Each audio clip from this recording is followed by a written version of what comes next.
Hey everybody, it's Matt Demers here from theScore eSports doing a quick post-game interview with Puppey here from Team Secret, who just defeated Team EG 2-0. It's one of the many 2-0s we've been seeing this tournament. I guess, Puppey, first question I just wanted to ask you is how do you feel about those 2-0s? Is it just naturally a fast patch, or is it just something that seems to be in the water here at the tournament?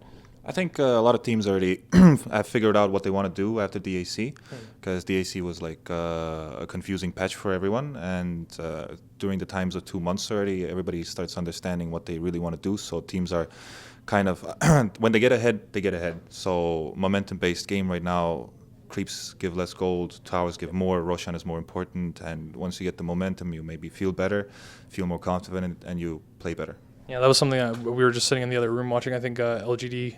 I think it was an LGD game yesterday, but you said pretty much the exact thing where it was because creeps are worth less money, there's just like a focus on those objectives, focus on Roshan's towers and that kind of stuff. I guess that just leads to necessarily shorter games. Yeah, that's what happens, because you will find out very fast who's going to win in 15 minutes. It doesn't even matter if the lineup is the push lineup that is pushing. The push lineup can lose also, and they will GG out in 15 minutes or 20 minutes because they understand they can't push anymore and can't win. That's something that we're seeing, at least what I'm noticing anyway, is around that 15-minute lineup, 13 minutes or something like that. You usually see one team that has like double digits in kills, one team, 3 to 5. And you're seeing that there's like holdouts. It's almost like you're two team fights away from finishing. There's one team fight where it's like, oh crap, I guess we're actually really close to losing, and then the team fight you lose when the other team GGs. Obviously, like this tournament, you guys have been doing really well. I don't believe you've lost a match yet, but I guess in scrims or pubs or something, how do you kind of deal with that situation when you're like really down? At least, and like I guess how do you deal with that? Well, I would say that there has been a significant change in the patches with the gold distribution, and the last patch has made us play very safe. And as long as we play very, very safe, the games kind of end up snowbally, and you never actually give away something, because if you gave away something in the last patch, which is still kind of in our heads right now, that we feel like we just mentally play like that, we have learned a lot to play a little bit more safer, and we just do more coordinated moves. And, well, that's for every team right now. They kind of came from the last patch, and we were a little bit more patient. I think all the TI invites are very solid teams that know what they're doing, and it's probably going to be a very big TI this time.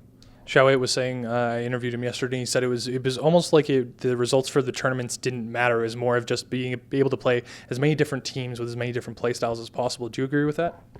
At least in the lead up to the TI. You mean like in a process of getting invited to TI? Like after the invites have kind of gone out, Yeah. like going to as many different tournaments as possible and playing as many different teams to kind of just get the full breadth of like styles and what you might come up against. Yeah, that's definitely the case anyway. In every year, to be honest, you gotta play as many tournaments as you can, because that's the best practice. And scrimming maybe is okay, but it's not really tournaments for you. People dish out everything that they want to in order to win. You will not see that in scrims. So yeah, that's a lead up. You got to practice in tournaments. Are there any kind of heroes or any kind of strategies that have like surprised you at this tournament? Well, not surprised, but I'm enjoying that I see a lot of tri-laning with Pugna and stuff, because I feel like it's very strong, and that's not a surprise. I just like it. Yeah, definitely. I guess in that kind of vein, is this like a patch that you're finding that heroes and strategies that you personally enjoy, or do you find that they're doing well? I think what I like especially is that there's a huge variety of support heroes, and maybe this has opened a lot of my pool. I can play a lot of heroes right now, like Dazzle, Crystal Maiden, Coddle, Chen, whatever the case pretty much is. They're very already potent heroes that do a lot on the map, and you can switch up a lot of things. Visage is also in there. A lot of support heroes, and yeah, I just like that factor, and I think it opens up the game a lot. It just the cores never were the ones that actually opened the game a lot. It's the supports that you can do combinations with, you can tri-lane with. There are some significant heroes like Gyrocopter, and especially a hero like that who really can go on every lane, and you will see a lot of movement going on from the first stages of the game. That's something that we're seeing, and like I've noticed anyway. I've been taking notes of just like each of the drafts and everything like that, and we're seeing a lot of support bans just in the first couple of rounds, especially Chen Wisp. Is there any kind of like, does that force you guys to kind of, you as a support player, does that kind of force you to have a bigger variety, I guess, of things that could possibly be viable?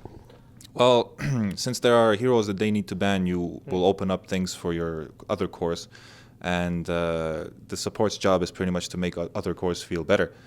So if they get their own heroes, which they really feel confident with, it already makes the team play better, and they understand what their heroes do. And the supports, if you have a variety of supports to pick up, then you always feel very confident. Even if you're in a losing position or you think your pick doesn't work out that well, I think you can always have something right now that makes you feel good.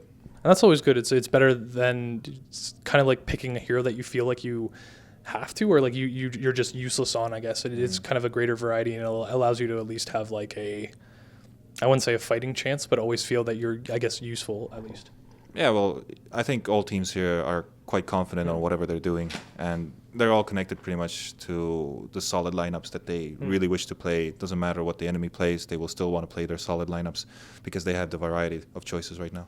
Definitely. I guess kind of wrapping things up right now, LGD and EG are playing. Just from your experiences with EG, I guess you like you said, you just defeated them. Do you guys have any kind of thoughts, I guess, about that matchup? I think EG is like one of these monstrous teams that can do bad and then just jump up and start playing really good at some point. That's EG for me for all the time. They have trouble sometimes getting through the group stages, but then they end up getting through, and they just end up winning the tournament or something like that. So I never think EG is a bad team. Even if they lose 2-0 or something like that, they still can very well just jump back and refresh their minds, because PPD is not a person that is, you don't take that guy negatively. He is actually a very good player. So, and all the players on EG are very potent on doing stuff too. So yeah, EG, they're pretty much still a solid team no matter if they lose or win. Do you have any thoughts on Vici, just because you're likely to be playing them very soon? Yeah, we're going to play VG soon. In my opinion, VG play a little bit more aggressively than we do, but they have almost a similar lineups. They like their Wisp Tiny, they like their Drow Ranger Visage, they like to do some tri-lanes sometimes, they like to do double lanes, and they have a bigger option of heroes to choose from probably because they're an older team than we are. And we pretty much were made in DAC, and already in DAC you could have seen that they had strategies behind their back which only came out quite on the tournament, and that's what you get for having a little bit more experience, because they pulled out a Shadow Demon Potom, which they haven't used maybe 2 months, but it's a 2-month-old strategy in DAC, and they pulled that out and worked really well against us. Batrider Sniper came out of nowhere, so all of this stuff is just very important for a team, and VG are a little bit experienced, but we're gaining maybe some momentum also. Something, I guess, last question. Something that I asked, 357, who's VG's coach, a former pro player. Yeah. You guys, of course, have 1437 as a pro player. Yeah, all number. I was about to say, how valuable, I guess, is it having like a former pro player, at least as a voice, someone who thinks about the game in that kind of competitive, having played the game, I guess, mindset?